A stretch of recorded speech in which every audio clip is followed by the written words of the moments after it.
Before we speed up the footage, let's enjoy a minute of good, clean paint porn. Seriously, I hear the words moist and juicy on the regular while watching watercolor YouTube.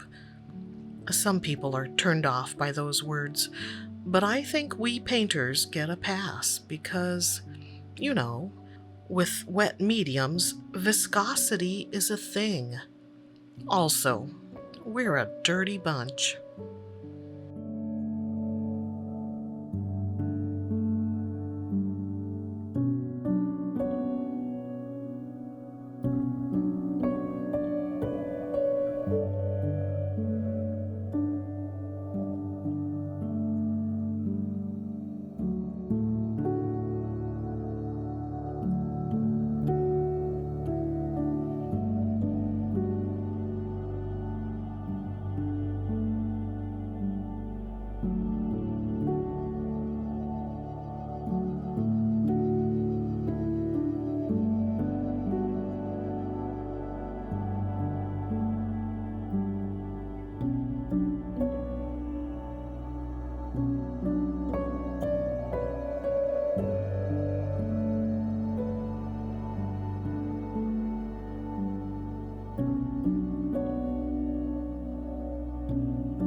It's the Azo Orange Pumpkin Patch.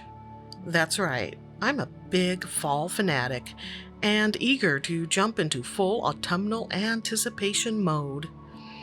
I'd intended to have a plan in place by now, as far as video content is concerned, but focusing hasn't been easy lately, so it might be a fly by the seat of my pants season for 2020.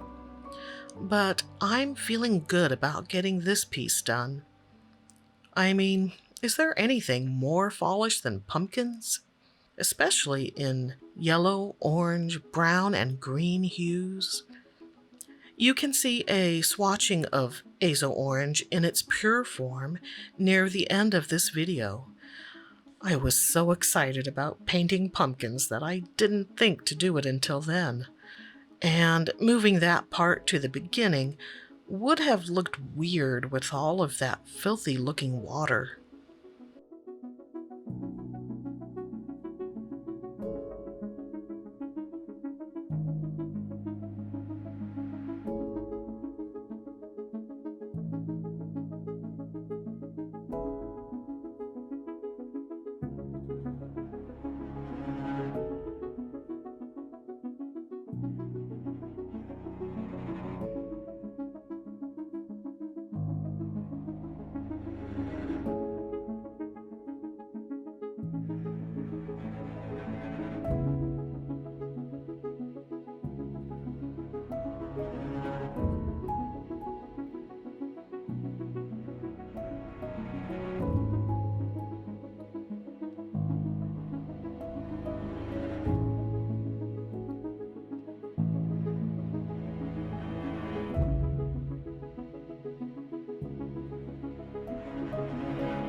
The paper is Fabriano Studio 25% cotton cold press. It's a full 11 by 14 sheet. It had to accommodate 28 pumpkins after all. I already have an idea of which colors I want to remove from my paint palette, but I'm holding off until I can try some other color mixes. So until then, I'll keep the lineup as is. But I expect to shake things up at some point down the road. I want to mention that at this point, it was a couple of days after the pouring footage, but the paint was still very much oozy and sticky, practically still liquidy. Psst, it's the honey.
Since pumpkin placement was random, labeling had to take place after each swatch.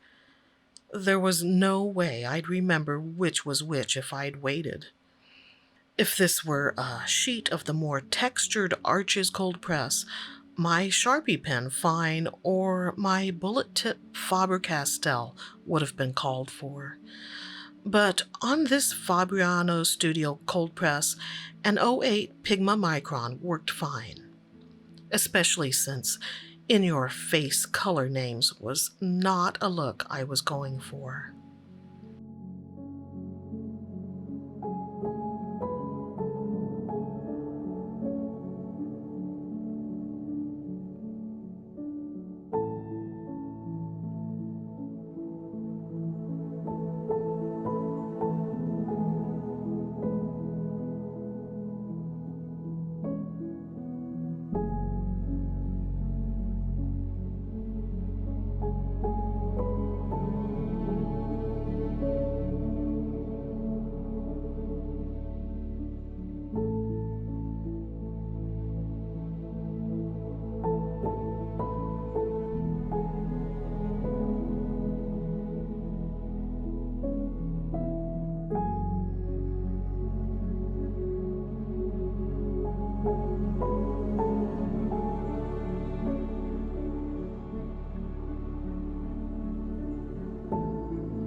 A file was lost here. I realize viewers will have gotten the gist of the piece, but completionists might feel cheated, and I understand that, so my apologies. But check out this new brush.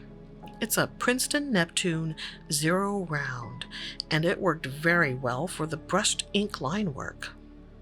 For the vines and leaves, it was the number 4 round that came in the 4-brush Neptune set I got back in June.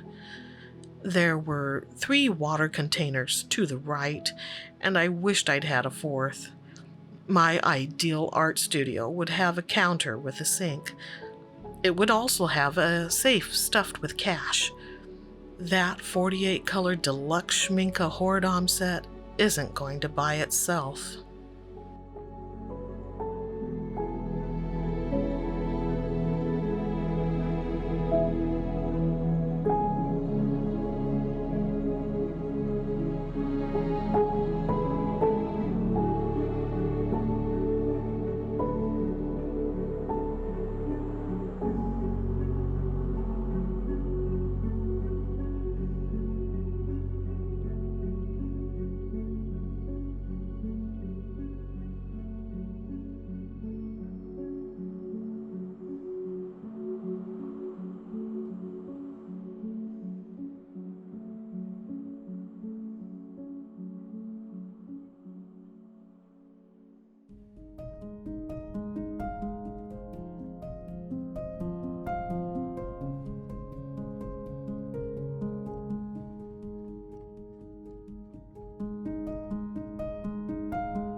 If you're thinking, isn't it a bit early to get excited about fall?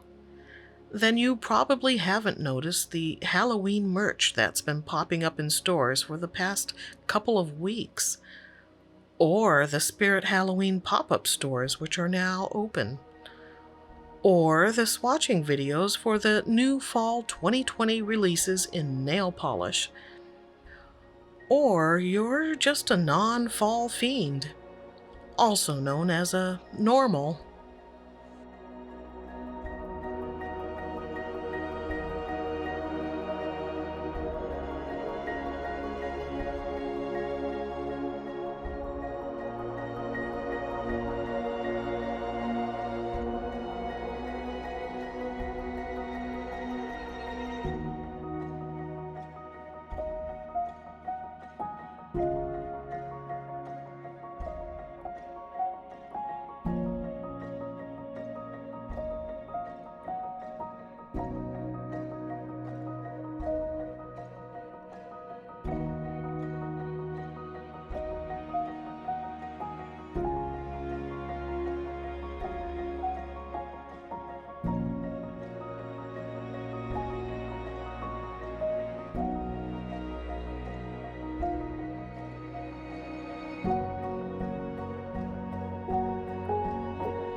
So here's the promised color swatching of M. Graham's Moist and Juicy Azo Orange on its own. And do you see what I meant about the water? At one point, I actually pulled the Dirty Paint Water trio into view for a walk of shame of sorts, but I cut that out. We are not that kind of show.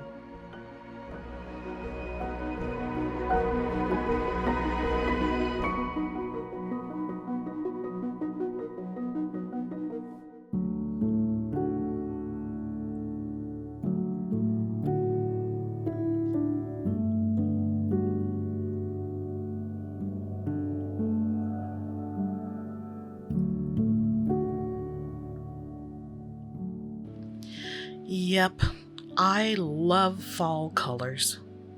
Thus the lovely brown shade on my nails. It's Cappuccino by Clean Color Nail Lacquer. That's Cappuccino with an H. On one of the labels, anyway. And I can't tell if they are or are not trolling me. I'm happy to share the onset of autumnal fever, and oh my gosh, do you realize there are only 80 days until Halloween? Until next time, stay artsy, my fiends.